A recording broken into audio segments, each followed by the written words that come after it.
السلام علیکم ورحمۃ اللہ وبرکاتہ۔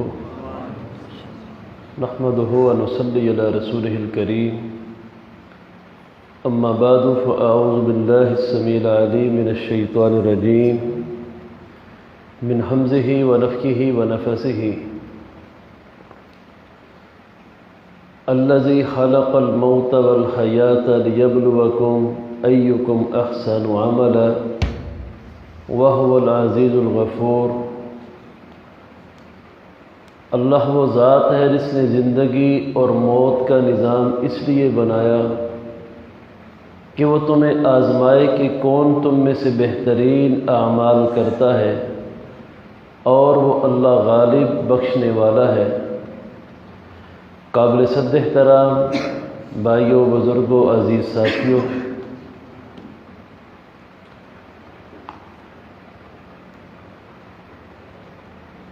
امام الانبیاء جناب محمد رسول اللہ صلی اللہ علیہ وسلم نے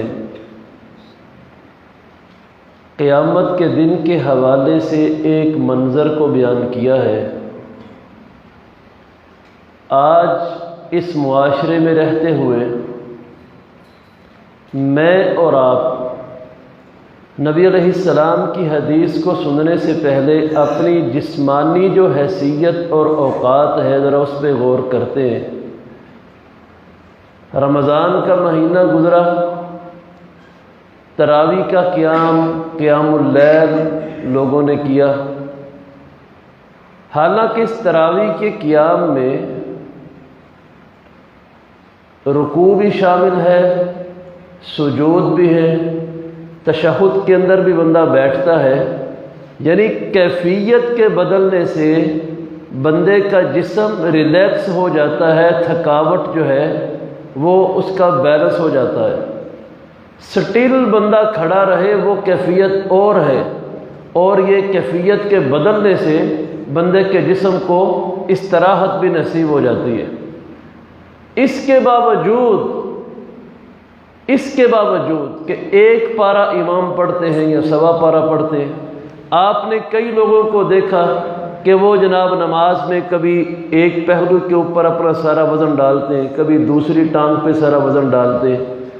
یہ انسان کی اتنی سی جسمانی اوقات کی ایک جھلکی ہے کہ یہ انسان گھنٹہ، سوا گھنٹہ، 1.5 گھنٹہ قیام کے اندر سٹل جو ہے نا یہ کھڑا نہیں ہو سکتا ہے۔ لیکن ایمانداری سے سوچئے، جب اسی انسان کو 1000 سال کے لمبے دن میں اپنے رب کریم کے سامنے محشر کے میدان میں جب کھڑا ہونا پڑے گا، اس وقت اس انسان کی کیفیت کیا ہوگی۔ اور صرف وہاں پہ کھڑا ہی نہیں ہونا، بلکہ اللہ نے اپنے نبی علیہ السلام کی زبان سے جو منظر امت کو بیان کروایا، ما تزول قدم عبد حتی یسأل عن 4، جب تک 4 سوالوں کے جواب مکمل نہیں ہو جاتے تب تک انسان اپنے دونوں قدموں میں سے ایک قدم کو بھی نہیں ہلا سکے گا۔ یہاں تو نا قدم ہلا لیا، کبھی اس ٹانگ پہ کبھی اس ٹانگ پہ، وہاں قدم نہیں ہلا سکے گا جب تک 4 سوالوں کے جواب مکمل نہیں ہو جاتے۔ اور وہ 4 سوالوں میں سے پہلا سوال یہ ہے، ان عمرہ فیما افنا، میرے بندے بتا زندگی کہاں پہ گزار کے آیا ہے۔ دوسرا سوال اللہ تبارک و تعالی فرمائیں گے، ان شبابہ فیما ابلا، جوانی کہاں پہ گزار کے آیا ہے۔ حالانکہ زندگی کے عرصے میں جوانی شامل ہے، لیکن اللہ علیحدہ سے جوانی کا سوال کریں گے۔ تیسرا سوال اللہ تبارک و تعالی فرمائیں گے، ان مالہ من این اکتسبہ وفیما انفقہ، مال کمایا کہاں سے تھا، خرچ کہاں پہ کیا تھا۔ اور چوتھا سوال اللہ تبارک و تعالی کی طرف سے کیا جائے گا، ان علمہ ماذا عمل فی، جن جن باتوں کا علم تھا ان پہ عمل کتنا کو کیا تھا۔ حقیقت بات یہی ہے میرے بھائیوں کہ انسان اگر دیانتداری سے ان چاروں سوالوں پہ غور کرے کیونکہ انسان کو اپنی عملی اوقات کا پتہ ہے کہ میرے پلے کیا ہے. تو انسان اگر دیانتداری سے غور کرے تو یقین مانے اپنے پلے سوائے بے بسی کے اور کچھ نظر نہیں آتا ہے کہ ہم قیامت کو اللہ کی بارگاہ میں ان سوالوں کے جواب میں کچھ پیش کرنے کے قابل نہیں ہے. تو میرا عرض کرنے کا مقصد میرے بھائیوں کہ زندگی نہیں ایک کردار بن کے جیو. زندگی تو کئیوں نے گزاری میرے بھائیوں دنیا میں، ہزاروں اس دنیا میں آئے، ہزاروں چلے گئے. یہ قبرستان بھرے پڑے کہ جن کے تذکروں کو آج کوئی جانتا نہیں. کس قبر میں کون کون لیٹا ہوا ہے کسی کو پتہ بھی نہیں. زندگی کئیوں نے گزاری میرے بھائیوں، لیکن زندگی ایک دن ختم ہو کے یہی فانی وجود ایک دن قبر کی مٹی کے اندر جانے والا ہے. یہی ہڈیاں یہی گوشت قبر کی زینت بننے والا ہے، لیکن زندگی ختم ہو جاتی ہے. کردار میرے بھائیوں کبھی ختم نہیں ہوتے. شخصیتیں چلی جاتی ہیں، کئی اشخاص دنیا میں آئے چلے گئے، کردار کبھی نہیں مرتا میرے بھائیوں، کردار زندہ رہتا ہے. تو میرے بھائیوں زندگی ہی نہ صرف گزاریے، ایک کردار بن کے اپنے آپ کو جینا سیکھیے اور سکھائیے. امام بخاری رحمہ اللہ، ان کا شہر بخارا ہم میں سے کسی نے بھی نہیں دیکھا ہوگا. امام بخاری رحمہ اللہ، ان کی قبر کو بھی ہم میں سے کسی نے نہیں دیکھا ہوگا، لیکن امام بخاری رحمۃ اللہ علیہ کا کردار آج بھی صحیح بخاری کی شکل میں امت کے سامنے موجود ہے. اور جب تک علماء طلبا اس کتاب اصح الکتب بعد کتاب اللہ صحیح بخاری میں سے احادیث امت تک پہنچاتے رہیں گے، نہ صرف امام بخاری کو اجر ملتا رہے گا بلکہ ان کا کردار، ان کی شخصیت دنیا میں ہمیشہ زندہ رہے گی. تو صرف زندگی گزارنا نہ سیکھیے. زندگی تو حیوان بھی گزارتا ہے، پرندہ بھی گزارتا ہے، ایک کیڑا بھی گزارتا ہے. زندگی صرف گزارنا مقصد نہیں میرے بھائی، ایک کردار بن کے ہم کو زندگی گزارنی چاہیے تاکہ انسان دنیا سے چلا بھی جائے اس کا کردار میرے بھائیوں دنیا والوں کے ذہنوں میں ان پہ عمل کی چھاپ کی صورت میں زندہ رہنا چاہیے. میں آج کی اس نشست میں آپ بھائیوں کے سامنے صرف 2 واقعات حضرات محدثین رحمہم اللہ اجمعین کے بیان کروں گا کہ زندگی کس طرح انہوں نے گزاری، ایک کردار کس طرح سے پیش کیا. آج ہماری زندگی کی سوچ، تگو دو، تڑپ، یہ کہاں تک ہے؟ ہمارے ذمے صرف اللہ نے یہی نہیں لگایا کہ صبح بندہ جائے دکان کا شٹر اٹھا کے، کارخانے کا گیٹ کھول کے، دفتر کا دروازہ کھول کے وہاں پہ بیٹھ جائے اور شام کو اس کو لاک کر کے آ جائے، بلکہ زندگی کے کام میرے بھائیوں اصل اور ہیں. یہ تو صرف ایک سیلفش معاشرہ ہے جو اپنے ہی گرد جو ہے دوڑ رہا ہے اور اپنے علاوہ کسی اور چیز کی فکر ہی نہیں. اللہ نے ہمارے ذمے بڑے کام لگائے جو ایک امتی ہونے کی حیثیت سے ہمیں کرنے میرے بھائیوں چاہیے بھی اور کرنا ضرورت بھی ہے. امام ابن جوزی رحمہ اللہ، تاریخ میں ایک نام ہے. امام ابن جوزی کے بارے میں تاریخ کی کتابوں کے اندر، سیرت کی کتابوں میں درج ہے کہ آپ نے اپنی زندگی میں جب بھی کسی قلم کو حدیث رسول علیہ السلام لکھنے میں استعمال کیا، یعنی پرانا دور تھا، آج کل کا دور تو تھا نہیں کہ فاؤنٹین پین ہو، جدید قسم کی جناب لکھنے کی سہولتیں میسر ہوں. پرانا دور تھا جب لوگ کانے کے قلم کو تراش کے سیاہی میں ڈبو کے اس کو لکھا کرتے تھے. تختیاں لکھنے والے کئی بزرگ یہاں موجود ہیں جنہوں نے اپنے بچپن میں قلم اور تختی کا دور دیکھا ہوا ہے. جب اس قلم کی نوک موٹی ہو جاتی تھی لوگ اس کو تراشتے تھے، چھری سے یا بلیڈ سے باریک کر لیتے تھے. تو امام ابن جوزی رحمہ اللہ جب بھی کسی قلم سے حدیث رسول علیہ السلام کو لکھتے اس قلم کو جب تراشتے نا تو وہ اوپر سے تھوڑا سا برادہ وہ تراش خراش جو اترتی، امام ابن جوزی رحمہ اللہ اس کو نیچے نہیں پھینکتے تھے بلکہ سنبھال لیتے تھے۔ ہم تو زبانی محبتیں کرنے کے دعوے دار ہیں، صرف ایمانداری کی بات ہے، جذبہ دیکھیے۔ آپ کہا کرتے تھے یہ جو معمولی سی تراش بھی اس قلم کے اوپر سے اتری ہے، میں اس لکڑی کو زمین پہ کبھی پھینکنا پسند نہیں کرتا جو میرے نبی علیہ السلام کی حدیث کو لکھنے میں استعمال ہوئی ہے۔ کیسی کمال محبت ہے، اس لکڑی کو کبھی نہیں پھینکا۔ ایک طرف ہم لوگ ہیں جو صرف زبانی محبتوں کے دعوے دار ہیں، وہ معمولی لکڑی نہیں پھینکنا پسند کرتے، اور یہاں ایک بندہ چہرے پہ آئی ساری سنت رسول منڈا کے زمین پہ جناب پھینک کے نائی کی دکان پہ آ جاتا ہے۔ انہوں نے اس لکڑی کی بھی حفاظت کی، زندگی گزر گئی۔ امام ابن جوزی رحمہ اللہ جب زندگی کے آخری وقت آیا تو اپنے شاگردوں کو وصیت کرتے کہ بیٹا میں نے آج تک جتنی بھی احادیث رسول علیہ السلام قلم سے لکھی ہیں، اس قلم کا برادہ یا تراش خراش میں نے کبھی پھینکی نہیں، اپنے گھر میں محفوظ رکھی ہے۔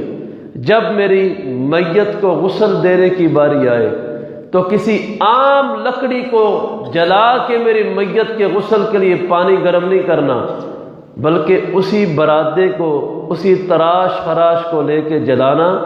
میں چاہتا ہوں میری میت کے غسل کے لیے پانی کو گرم کرنے میں جو لکڑی استعمال ہو، اس لکڑی کی نسبت بھی میرے نبی علیہ السلام کی طرف ہونی چاہیے۔ یہ جذبہ تھا۔ شاگرد کہتے ہیں امام ابن جوزی رحمہ اللہ وفات پا گئے، ہم نے ان کے گھر سے اس تراش خراش کو برادے کو لیا، جلایا، پھر اور لیا، اور جلایا، اور لیا، اور جلایا۔ پانی گرم ہو گیا میت کے غسل کے لیے، لیکن کمرہ ابن جوزی کے گھر کا ابھی بھی بھرا ہوا تھا۔ میں جب یہ واقعہ پڑھتا ہوں تو میں سوچتا ہوں کتنا مبارک انسان ہے جس نے ہر قلم کی لکڑی کے محفوظ کرنے پہ اللہ کی بارگاہ میں اپنے محب رسول ہونے کا نام درج کروایا۔ وہ کتنا عظیم انسان ہے کہ جس نے اپنی زندگی میں کتنی کو حدیثوں کو لکھا ہوگا کہ صرف کلموں کی تراش خراش سے ان کے گھر کا کمرہ کتنا بھرا ہوا ہے۔ میرے بھائیوں، اللہ نے بھی ایک منظر قرآن کے اندر بیان کیا ہے، الْيَوْمَ نَخْتِمُ عَلَىٰ أَفْوَاهِهِمْ وَتُكَلِّمُنَا أَيْدِيهِمْ وَتَشْهَدُ أَرْجُلُهُمْ بِمَا كَانُوا يَكْسِبُونَ۔ آج کسی سے پوچھ کے دیکھ لیجیے نماز پڑھی؟ نہیں۔ کیوں؟ آگے سے 20 بہانے وہ آپ کے سامنے بیان کرے گا۔ قرآن کی تلاوت کی رمضان جانے کے بعد ابھی تک؟ نہیں۔ کیوں؟ وہ 20 بہانے جناب آگے سے رکھے گا۔ جمعہ پڑھا؟ نہیں۔ کیوں؟ وہ 20 مجبوریاں آپ کے سامنے بیان کرے گا۔ میرا رب بھی علیم بذات الصدور ہے۔ اللہ قیامت کے دن سب سے پہلے انسان کی اسی زبان کے اوپر مہر لگا دیں گے۔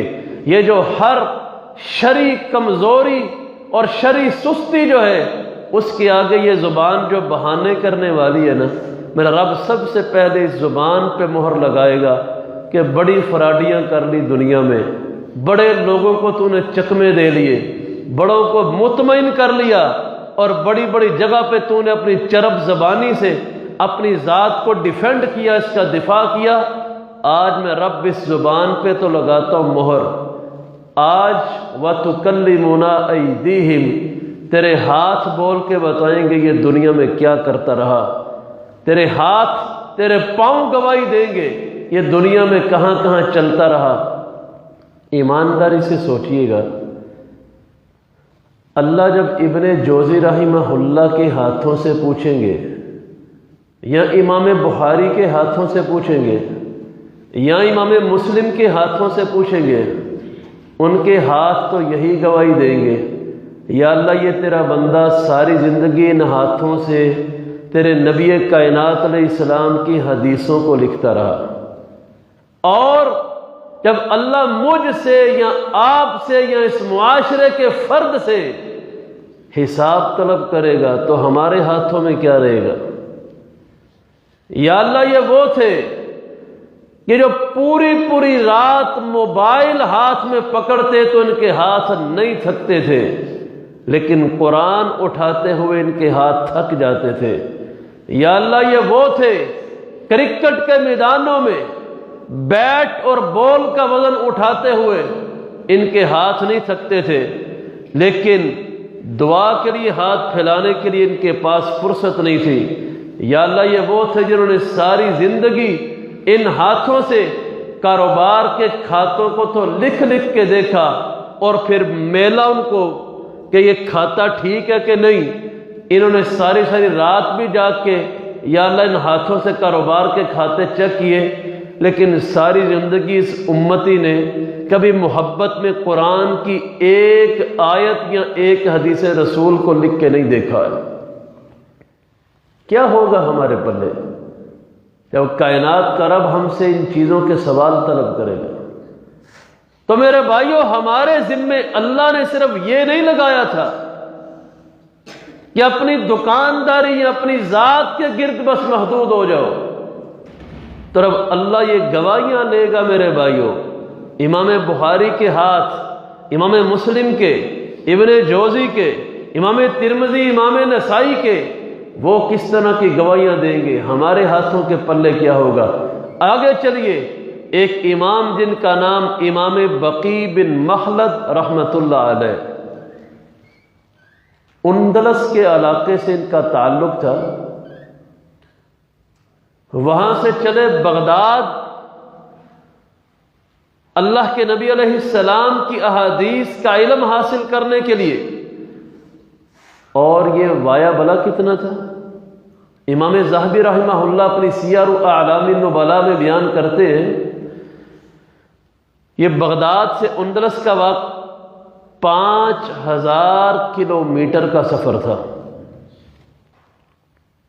آج یہاں سے کراچی سارا 12.5 یا 1300 کے وائی کے اوپر موجود ہے، اور کسی بندے سے کہیے کہ چلو آؤ ہم پیدل کراچی چل کے ہو کے آتے ہیں، تو اس کو سوچ کے ہی وہ بندہ وہیں بس ہو جائے گا کہ پیدل 5000 کلومیٹر کا سفر ہے۔ اور امام بقی نے جناب سارے کا سارا سفر اللہ کے نبی علیہ السلام کی حدیث کی محبت میں پیدل چل کے طے کیا تھا۔ آج انسان اپنے گھر سے نکلتا ہے، عمرے پہ جاتا ہے، حج پہ جاتا ہے، یا کہیں پر بھی سفر کے لیے آؤٹنگ پہ نکلا ہے، اس کا جناب پیچھے رابطہ ہے، بیوی سے، بچوں سے، بہن بھائیوں سے، ماں باپ سے، اہل خانہ سے، فون پہ حال چال پوچھتا رہتا ہے، گھر میں سارے ٹھیک ہے، تو انسان کو ایک حوصلہ ہو جاتا ہے کہ چلو گھر میں ساری خیریت ہے، گھر والوں کو بھی حوصلہ رہتا ہے چلو جو ہمارا فرد باہر گیا ہوا ہے ٹھیک ٹھاک ہے، خیریت سے۔ تب جب کہ موبائل کا دور ہی نہیں، پتہ ہی نہیں کہ دوبارہ گھر میں آنا نصیب ہوتا ہے کہ نہیں، پتہ نہیں دوبارہ آئیں تو باپ سے ملاقات بھی ہوتی ہے کہ نہیں، ماں بھی تب تک زندہ ہوتی ہے کہ نہیں، یا اپنی ہی جان کو رستے میں کوئی حادثہ نہ بن جائے۔ ان سارے خدشات کے باوجود کیسے عظیم لوگ تھے، سارا سفر پیدل طے کیا۔ اور امام ذہبی لکھتے ہیں اس سفر کو طے کرنے میں، صرف جانے میں امام بقی بن مخلد کو 2 سال کا عرصہ لگ گیا تھا، 2 سال کا۔ ایمانداری سے سوچئے میرے بھائیوں کہ آج ہم کہاں پہ کھڑے ہیں اللہ کے دین کے لیے۔ بغداد پہنچے، امام احمد بن حنبل کے گھر کا دروازہ معلوم کیا، اچھا یہیں پہ نہیں، صرف جس ہستی کو ملنے جا رہے تھے وہ ہستی بھی بڑی عظیم ہے۔ امام ذہبی ان کے بارے میں لکھتے ہیں، امام احمد کے بارے میں،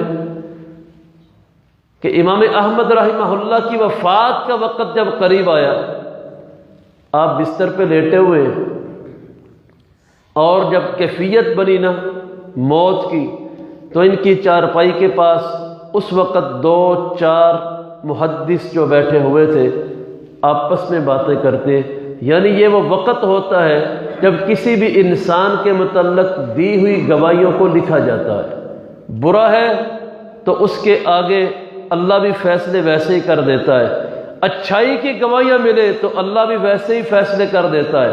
تو پاس بیٹھے امام احمد کی چارپائی کے جو محدثین تھے وہ آپس میں بات کرتے ہیں، اگر جناب رسول اللہ صلی اللہ علیہ وسلم سے اس امت کو 7.5 لاکھ احادیث پہنچتی ہیں تو ان میں سے 6.5 لاکھ حدیث اکیلے امام احمد بن حنبل کو زبانی یاد ہے۔ آج بحیثیت امتی مجھے اور آپ کو کتنی حدیثیں یاد ہیں اللہ کے نبی علیہ السلام کی؟ جب یہ بات کی جائے تو کہتے ہیں دین بڑا مشکل ہے جی۔ ایک 60 سال کے بزرگ کو بھی دکان کا کھاتا یاد ہے، اس کو نہیں بھولے گا، دکان کا کھاتا اس کو یاد ہے۔ 70 سال کے بزرگ کو بھی پتا ہے میرے کارخانے میں کیا موجود اور کیا نہیں، لیکن نہیں یاد تو اپنے نبی کی حدیثیں کچھ یاد نہیں ہے۔ تو یہ ان کے دروازے پہ گئے، امام احمد کے، جا کے دروازے پہ دستک دی، اندر سے امام احمد رحمہ اللہ کی آواز آئی۔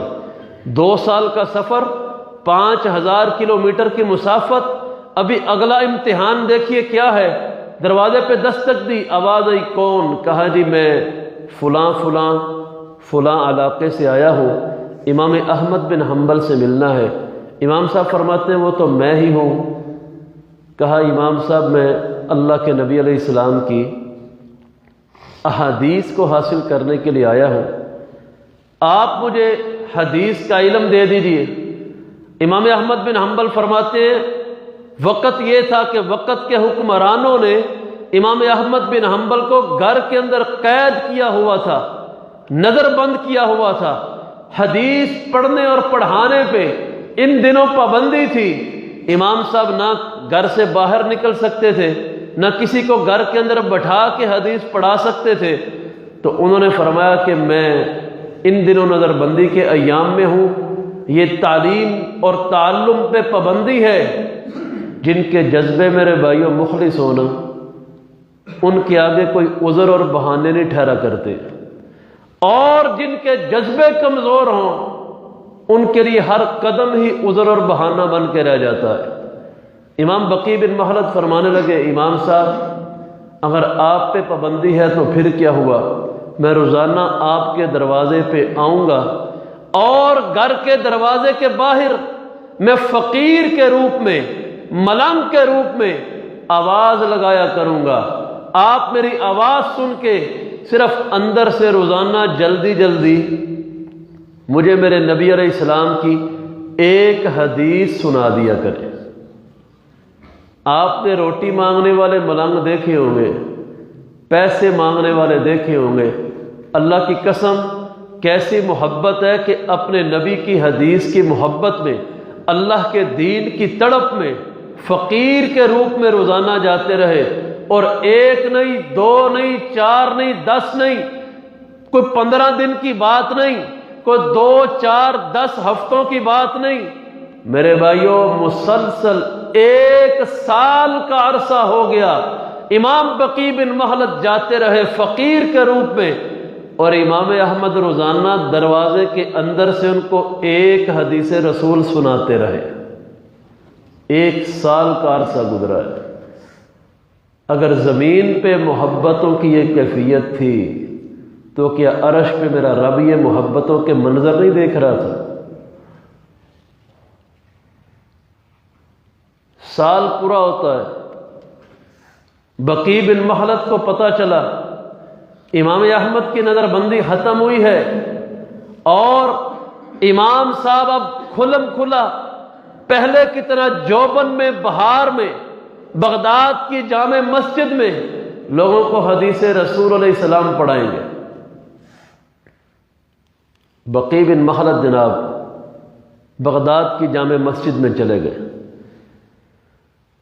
جن کی محبتیں سچی ہوں، آخرت کے انعام تو ہیں ہی، اللہ دنیا میں بھی اپنی رحمتیں ان کو دکھا دیتا ہے۔ 1 سال کے بعد 6.5 لاکھ حدیث کے حافظ امام احمد بن حنبل بغداد کی جامع مسجد میں سامنے ہجوم ہے۔ کوئی امام اہل سنہ انہیں امام احمد کی زیارت کے لیے آیا ہے، کوئی ملاقات کے لیے، کوئی مصافحے کے لیے، کوئی گلے ملنے کے لیے، کوئی حدیثیں سننے کے لیے، لوگ یوں سامنے ہجوم کی شکل میں بیٹھے ہیں۔ اور اسی دوران 1 سال وہ جو فقیر اور ملنگ بن کے آتا تھا، وہی بقیع بن مخلد بغداد کی جامع مسجد میں داخل ہوتا ہے۔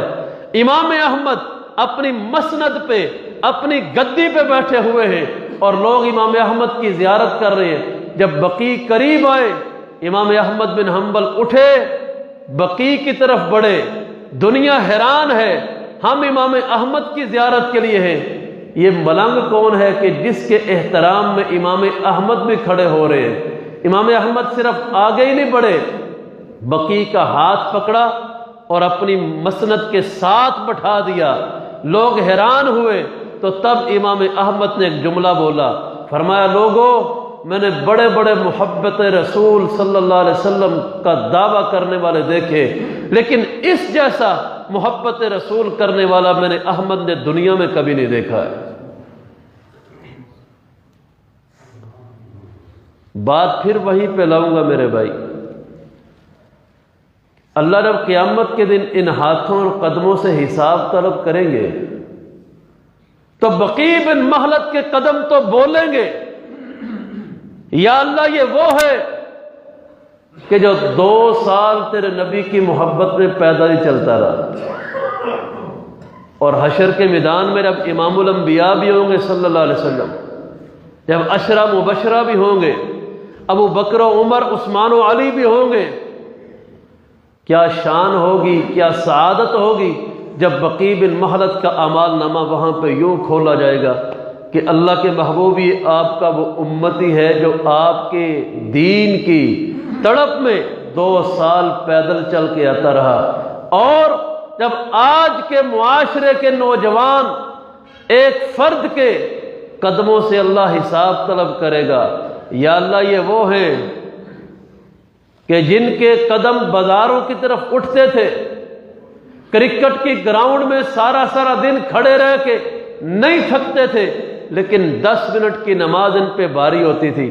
آج کتنے ہی ایسے بد نصیب ہیں مسجد کے اڑوس پڑوس میں آمنے سامنے رہتے ہوئے حی علی الصلاۃ کی آواز سن کے جن کو مسجد میں چل کے جانے کی توفیق نہیں۔